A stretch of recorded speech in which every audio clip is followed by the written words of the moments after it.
Ну вот, экспериментальный лук с залитой ручкой, который я до этого снимал. Вот рога.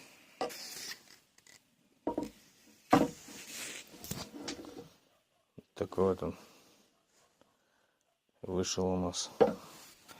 Но пока лук еще не доделали. Вот это место будем еще оформлять, то есть ручку. Вот так она вот наполовину получилась. Это сторона дерева, эта сторона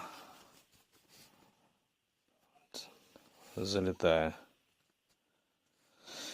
Подписывайтесь, ставьте лайки, пишите в комментариях, задавайте вопросы.